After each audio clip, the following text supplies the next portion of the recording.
Oh wow, bombed last night. You start up with the others, quickly join in. Bombed last night and bombed the night before. Going to get bombed tonight if we never get bombed anymore. When we're bombed, we're scared as we can be. Can't stop the bombing from old higher Germany. They're warning us. One shell hole for just the 4 of us. Thank you, lucky stars. There are no more of us, so one of us can fill it all alone. I want to go home. You start up and the others quickly join in. I want to go home, I want to go home. I don't want to go in the trenches no more. Oh, I know this one. I read it somewhere. Where whiz-bangs and shrapnel, they whistle and roar. Take me over the sea, where the Alman can't get at me. Oh my, I don't want to die, I want to go home. I want to go home, I want to go home. I don't want to visit La Belle France no more. For oh the Jack Johnsons, they make such a roar. Take me over the sea, where the snipers, they can't get me. Oh my, I don't want to die, I want to go home. I'm done. Your group has a good time singing songs that mock the misery you all know to be close by. This has been great, a fellow named Clifford tells everyone. I found out last week that my closest cousin Bert was on the Invincible. I've been feeling down ever since, just whittling away the hours thinking about paying Jerry back tenfold. Everyone nods quietly because they know exactly what it means to have been on that ship. The HMS Invincible was a battlecruiser. 3.5 weeks ago, at the Battle of Jutland, a German salvo from 9,000 yards away hit her squarely amidship, slicing through the twin 12-inch guns of her Q turret and detonating the magazine underneath. The resulting explosion was so powerful it split the mighty ship in two and sank her in only 90 seconds. Virtually everyone of the more than 1,000 souls on board was lost, including apparently Clifford's cousin. You all sit there out of respect for Clifford's loss, but there's not much more to be done. It's not like you're going to hug him or anything, so you all hum a few more bars before calling it quits. People start to peel away. There are so many other things to do, and so much going on, that even some light-hearted singing, however dark the comedy might be, gets old. Soon enough you're free to wander the grounds. Finally, your free time looks to be coming to a close. You find yourself gazing out in the Alfapiomega scenery. The town is slightly battered, thanks to the German offensive from earlier in the war, and the main buildings look almost like half-wrecked factories or train stations from back home. Your eye catches a glint of golden light flashing off to your left. It's the sunlight flashing of an object at the top of Alfapiomega main church steeple. At first, it looks as though the damaged red brick tower is on fire, almost as though some of the damage you see comes from a fresh artillery shot, though you certainly would have noticed if the Germans had been shelling Alfapiomega. Of course, the glare actually comes from a statue, the Golden Virgin of Alfapiomega, to be precise, which thanks to some well-placed German artillery from the war's early stages now leans precipitously to the side. The Golden Virgin almost looks as though she's midway through tossing the baby Jesus down to the streets before jumping off her perch herself, like a diver frozen in mid-jump at the end of a diving board, or a windsock pointing sideways from a post. Funny, eh? It's your friend Brown catching your gaze. Probably the only virgin for 50 miles in any direction. They say if she ever falls over, then the war will be lost. But that, to put her to right, would be a bad luck. So she's just stuck there, with her knickers about to come out. Somebody goes up every now and then to make sure the bolt holding her in place is fastened tight, that's for sure. Brown amuses you. He's approaching this whole thing from a tourist's perspective, making the most of his time here, however short and painful it might ultimately be. Come on, Calvin, he urges. Let's go climb it. I'll race you to the top, Brown. Let's do it. Now you're talking. You only live once, right? Didn't change anything. You shoot off across the field and towards the church, already 5 steps past Brown by the time you finish talking. Brown immediately takes off behind you, and together the two of you run, laughing, towards this oddly leaning statue. Somewhat to your surprise, nobody bothers to stop you. There are so many soldiers rushing around that another two running off somewhere don't attract any attention. You get to the church, push past a startled young French chaplain, and race up to the stairs on the top. You beat Brown by exactly 5 steps. You're rewarded with a great view. Unfortunately, it's a sobering one. You can see the fields running away from Albert towards the German lines, which are generally on a higher ground than you are. The chalky white earth marks where the German trenches are, and you can see them snake away both parallel to your own trenches and also away from the front line to the support, communication and reserve trenches.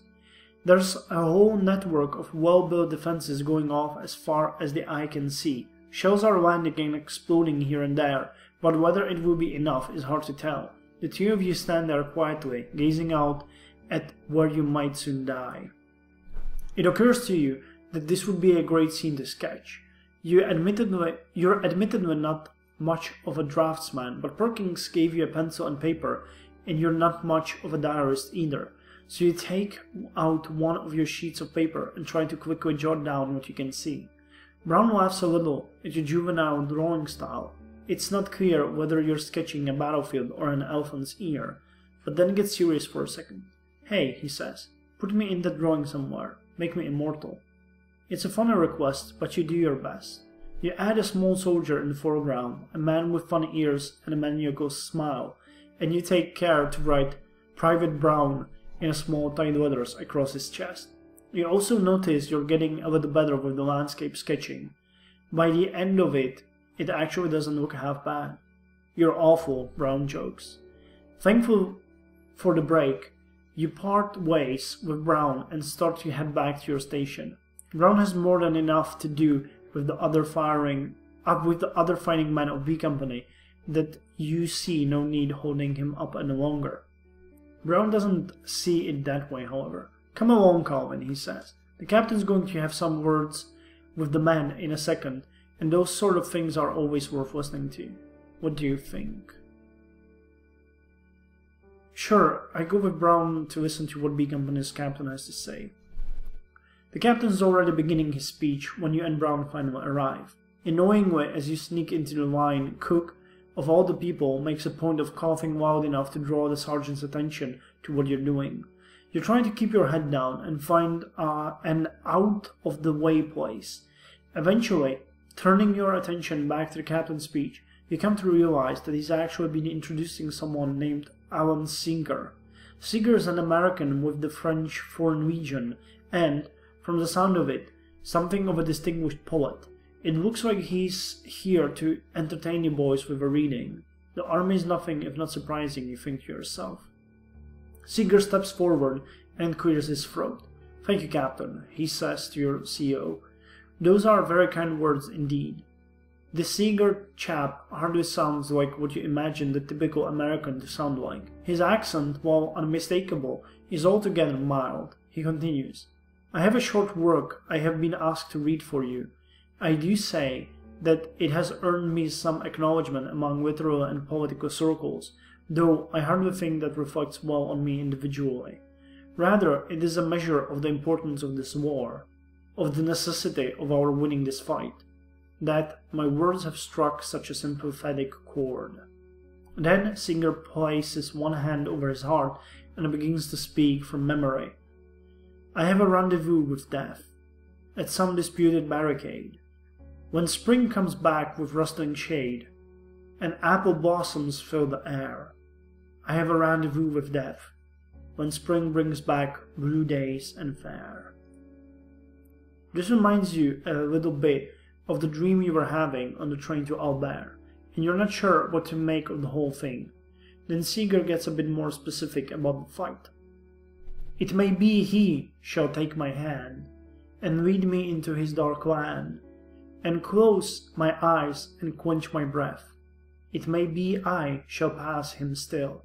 I have a rendezvous with death, on some scared slope of battered hill, when spring comes round again this year, and the first meadow flowers appear. God knows they're better to be deep, pillowed in silk and scented down, where love throbs out in blissful sleep, pulse night to pulse, and breath to breath, where hushed awakenings are dear. But I've have a rendezvous with death, at midnight in some flaming town, when spring strips north again this year, and I too my pledged word am true, I shall not fail the rendezvous. That's it.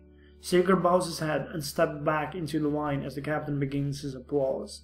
The lieutenant follows after, and then the men politely join in, Cook clapping the loudest. What did you make out of the poem? I liked it, and I liked the message.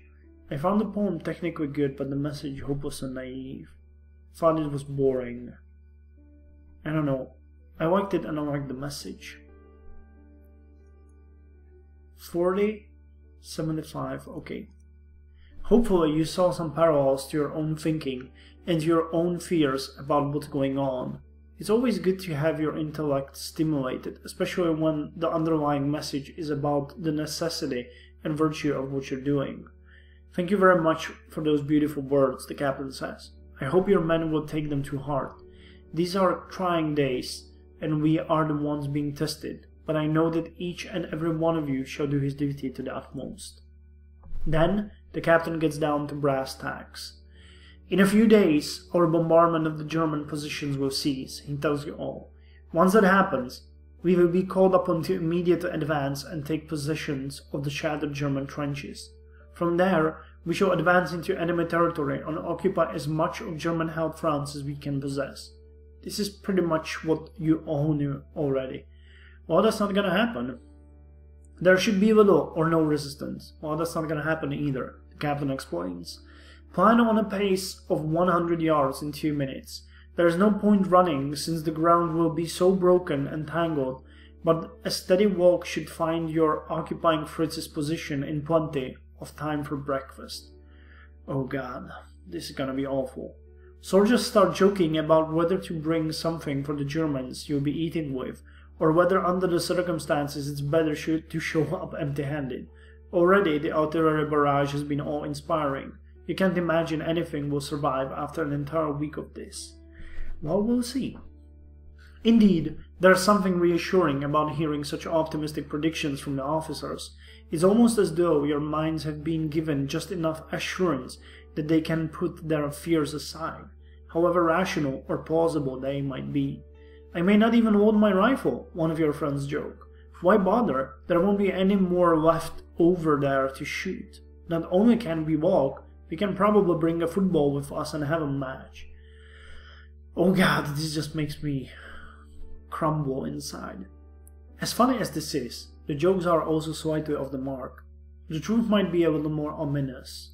In reality, there's one very good reason the men will be walking and not running across no man's land once they go over the top. They'll be carrying over 50 pounds of gear, rifle, rations, ammunitions, bombs, blankets, shovel, cutting tools, gas mask, wires, identity discs, and a host of other equipment will be holding everyone down. Nobody can be expected to run several hundred yards across pitted, muddy, and fenced ground while essentially carrying a table on his back. 100 yards in 2 minutes. It suddenly occurs to you that if anything goes wrong, there are going to be an enormous number of astonishingly heavy men out in front of the trenches for you to carry back. Even if you strip all that excess gear of them, they would still present a formidable burden. How do you pick the most deserving casualty if there are a dozen lying all in a row? Then you shake it off. The captain has just finished explaining how the assault would be a veritable walk in the park. You have seen no reason to question that. After all, if there were going to be so many casualties, you'd think they would have more than 4 stretcher bearers for an entire company.